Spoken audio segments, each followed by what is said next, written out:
1800 hours Pakistan Standard Time. Assalamu alaikum. This is Radio Pakistan. The news read by Daman Zaman. The headlines.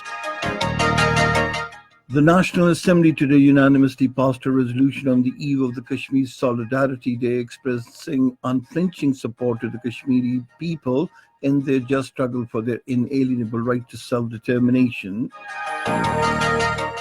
Kashmir Solidarity Day will be observed tomorrow to express support of the Pakistani nation to the just struggle of the Kashmiri brethren for their inalienable right to self-determination.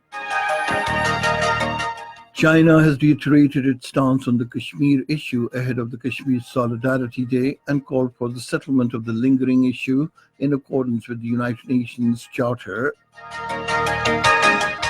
Speaking at the Institute of Strategic and International Studies in Kuala Lumpur today, the Prime Minister said he is pursuing the vision of the founding fathers of the country to make Pakistan a welfare state. Pakistan and Malaysia have agreed to build a strong economic partnership and work together on issues affecting the Muslim Ummah. Pakistan have set a victory target of 173 runs for India in the first semi-final of the ICC Under-19 World Cup 2020 at Potchefstroom in South Africa. And now the news in detail. The National Assembly today unanimously passed a resolution on the eve of the Kashmir Solidarity Day expressing unflinching and unwavering support to the Kashmiri people in their just struggle for their inalienable right to self-determination. The resolution moved by the Chairman Kashmir Committee, Syed Fakhr Imam, paid glowing tributes to the sacrifices rendered by the Kashmiri people for their right to self-determination, condemning the illegal actions of India in occupied Kashmir, including detention of the Kashmiri youth, political leaders, and communications blockade. The resolution reaffirmed that Jammu and Kashmir remains an internationally recognized dispute that continues to be on the agenda of the United Nations Security Council since 1948. The resolution called upon the United Nations Security Council to enforce a peaceful settlement of Jammu and Kashmir dispute in accordance with its resolutions.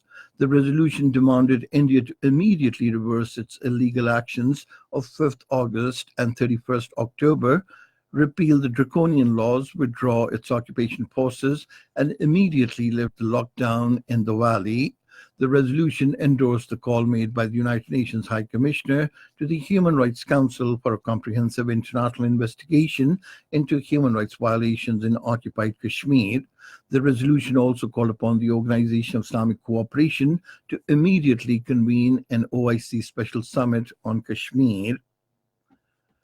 The Kashmir Solidarity Day will be observed tomorrow to express wholehearted support of the Pakistani nation to the just struggle of the Kashmiri people for their inalienable right to self-determination under the United Nations resolutions. It will be a public holiday tomorrow.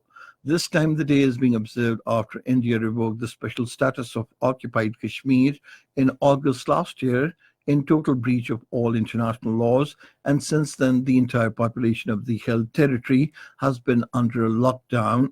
On the occasion, Prime Minister of Pakistan Imran Khan will address the special session of the Azad Jammu Kashmir Legislative Assembly in Muzaffarabad to express solidarity with the oppressed Kashmiri brethren. The President, Dr. Arif Alvi, says Pakistan stands with the Kashmiri people in complete solidarity for the realization of their inalienable right to self-determination. Addressing a seminar in Islamabad today, he said the oppressive tactics of the Indian occupation troops cannot break the resolve of the Kashmiri people to demand freedom. He said Pakistan wants peaceful resolution of the Kashmir issue. Dr. Arif Alvi urged the international community to play its role in stopping the human rights abuses in the held territory. He also called for sending international observers in occupied Kashmir to take stock of the prevailing situation.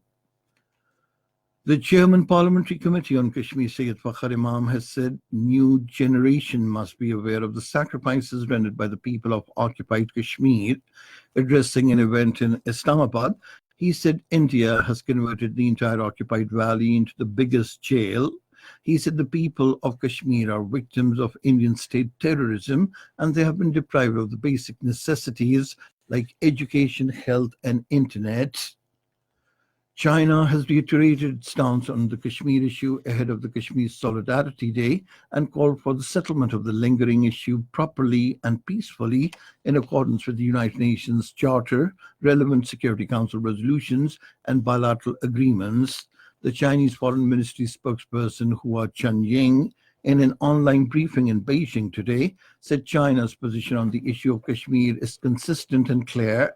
She said, as a neighbor to both India and Pakistan, China calls on both the countries to peacefully resolve disputes through dialogue and jointly maintain regional peace and stability. Responding to the resumption of flights operation between China and Pakistan, Hua Chunying said China and Pakistan have been firmly supporting each other. In occupied Kashmir, the chairman of all parties, Hurriyat Conference, Sayyid Ali Gilani, has expressed gratitude to the people and the government of Pakistan for observing the 5th of February every year as the Kashmir Solidarity Day. In a statement in Srinagar today, he said the day has attained special importance as it is being observed in the backdrop of India's illegal move of stripping occupied Jammu and Kashmir of its special status in contravention to the international norms and the United Nations resolutions on Kashmir. This is Radio Pakistan. Prime Minister Imran Khan says he's pursuing the vision of the founding fathers of the country to make Pakistan a real welfare state. Speaking at the Institute of Strategic and International Studies in Kuala Lumpur, Malaysia today, he said the vision of the founding fathers of Pakistan was based on the principle of the first Muslim state of Medina, which had been built on the principles of justice and compassion. The Prime Minister said his government has introduced various initiatives leading Pakistan to a welfare state. He said a big amount has been allocated for poverty alleviation and several initiatives including cash handout, skills development loans and scholarships are being launched under the SARS program to uplift the lower strata of the society. Pakistan and Malaysia have agreed to build a strong economic partnership and work together on issues affecting the Muslim Ummah. The understanding came at talks between Prime Minister Imran Khan and Malaysian Prime Minister Mahathir bin Mohamad at Putrajaya. Both the sides agreed to hold regular discussions to strengthen the trade and investment relations by removing barriers in key areas and develop linkages between the private sectors of the two countries. Meanwhile, Pakistan and Malaysia have also signed extradition treaty. The Foreign Minister Shah Mahmood Qureshi and Malaysian Minister for Law Liew View Keong signed the treaty. Prime Minister Imran Khan and Malaysian Prime Minister Mahathir Mohamad also witnessed the signing ceremony. Prime Minister Imran Khan has left for home after concluding a successful visit to Malaysia. He was seen off at the airport by the Malaysian Foreign and Defence Ministers.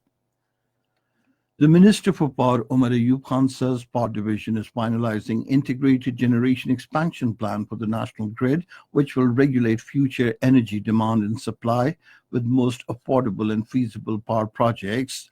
Talking to the Canadian High Commissioner Wendy Gilmore in Islamabad today, he said the plan will ease our future generation with exact demand and supply forecast along with location. The European Union has rejected parts of an American peace plan that would see Israel keep its settlements in the occupied West Bank.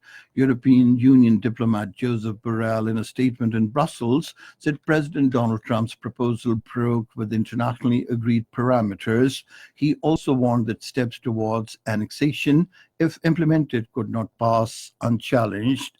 And now cricket. In the first semi-final of the ICC Under-19 World Cup 2020 at Potchefstroom in South Africa, chasing a victory target of 173 runs against Pakistan, India was 77 runs for the loss of no wicket in 18 overs a short while ago. Earlier, Pakistan were all out for 172 runs in 43.1 overs.